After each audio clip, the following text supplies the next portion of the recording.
C'est l'heure maintenant pour la chronique Info Justice. Parlons droit. C'est avec grand plaisir que j'accueille ici dans les studios Océane Yao. Bonjour Océane. Bonjour Caro. Aujourd'hui, t'es pas arrivée seule, t'es accompagnée d'un étudiant.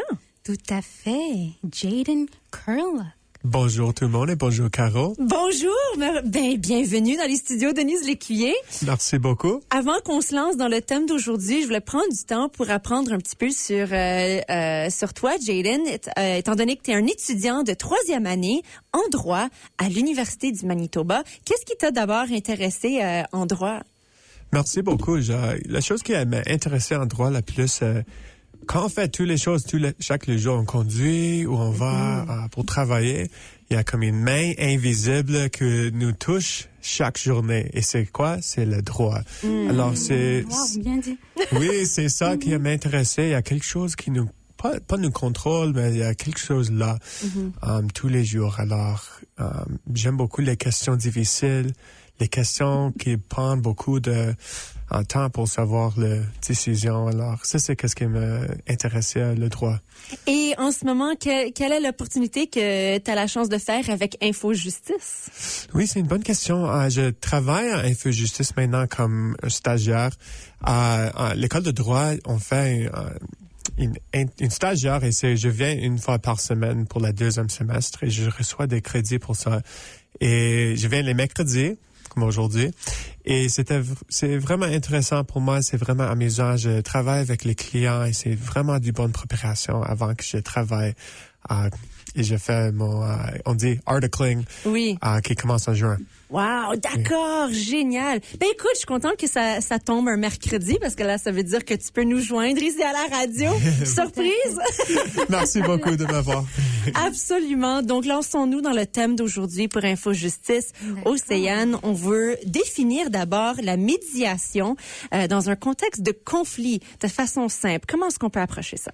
D'accord, Caro. Donc, expliquer simplement, la médiation est un processus qui permet de régler un conflit sans se tourner vers le tribunal. Donc, quand on parle de parties, il pourrait s'agir, entre autres, de personnes, de pays même, d'entreprises, etc. Et ce qu'il faudrait retenir, c'est qu'aucune partie n'est forcée d'y participer. C'est vraiment un processus volontaire et confidentiel également. D'accord. Alors, parlons du rôle de médiateur. Qu'est-ce que c'est?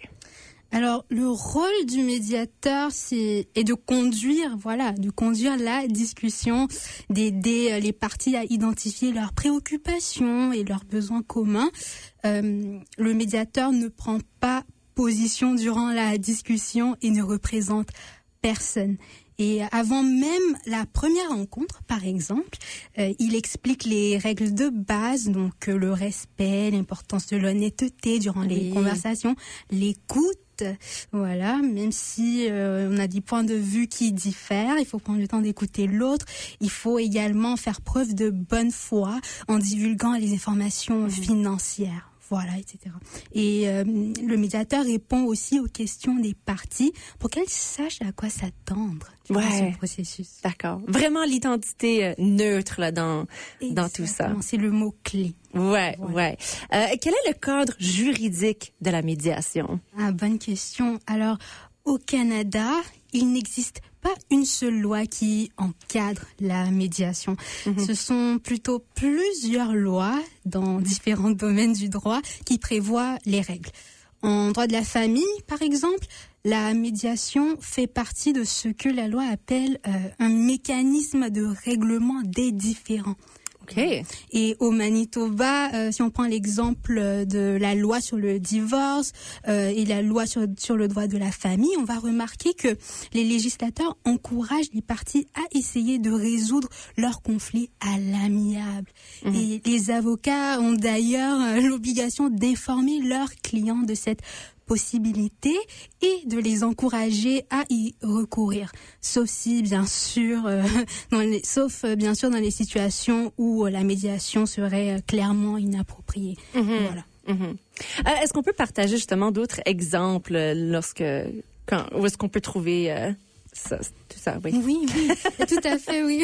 Donc, la médiation existe aussi dans des domaines très, très différents, pas juste dans le domaine du droit de la famille, naturellement.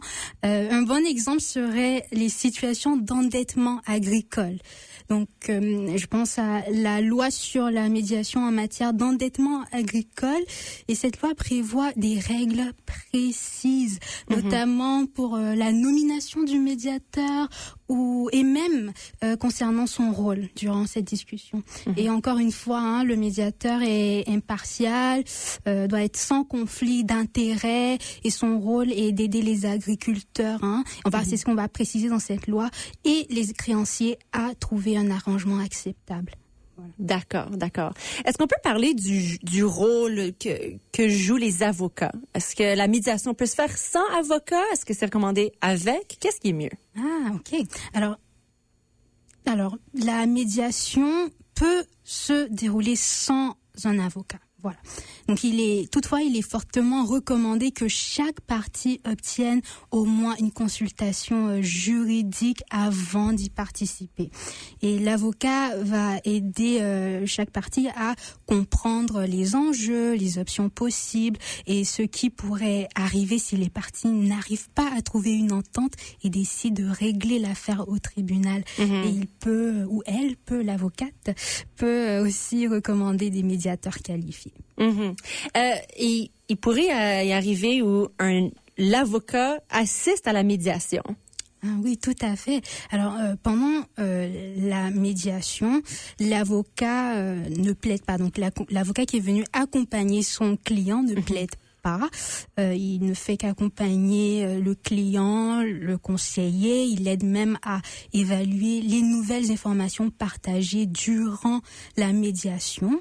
Et l'avocat laisse son client s'exprimer pleinement. D'accord. Donc, ce n'est pas à travers les avocats qu'on va essayer de communiquer des ententes, nécessairement. Exactement. D'accord. Comment se structure la médiation familiale au Canada? Alors, de façon générale, en tout cas, je pense par exemple à la structure de la médiation dans le cadre du droit de la famille. Je peux penser à deux types de services en droit de la famille, plus précisément la médiation familiale qui est financée par la province dans laquelle on se trouve. Donc, c'est un programme qui est financé par le gouvernement provincial et qui est gratuit naturellement. Et la médiation privée également. Et donc, avec cette option-là, les parties choisissent un médiateur et assument leurs propres frais. D'accord. Alors, comment se déroule la préparation avant la première rencontre? Comment se préparer pour une telle rencontre? Alors, le médiateur rencontre généralement chaque partie séparément. Il cherche à comprendre les enjeux, les attentes et rappelle qu'il ne prend pas partie. Il présente aussi ce qu'on appelle l'entente de médiation. Il s'agit d'un document qui encadre le processus en tant que tel. Et cette entente est habituellement signée avant même le début de la médiation, lors de la première rencontre commune. Et quand est-ce que l'entente obtenue en médiation devient-elle réellement contraignante? OK.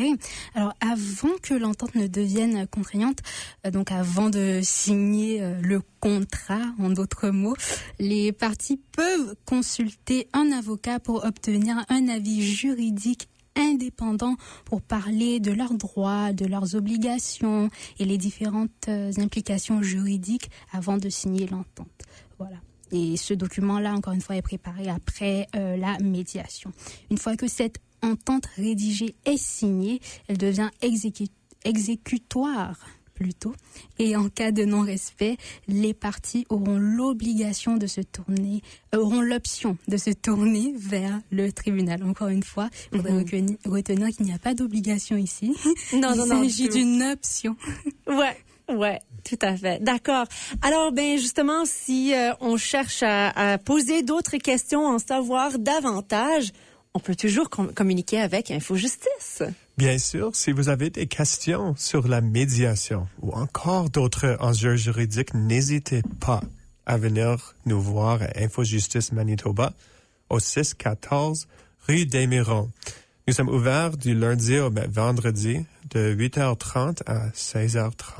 Nous sommes là pour vous accompagner. Génial! Merci beaucoup à Info Justice.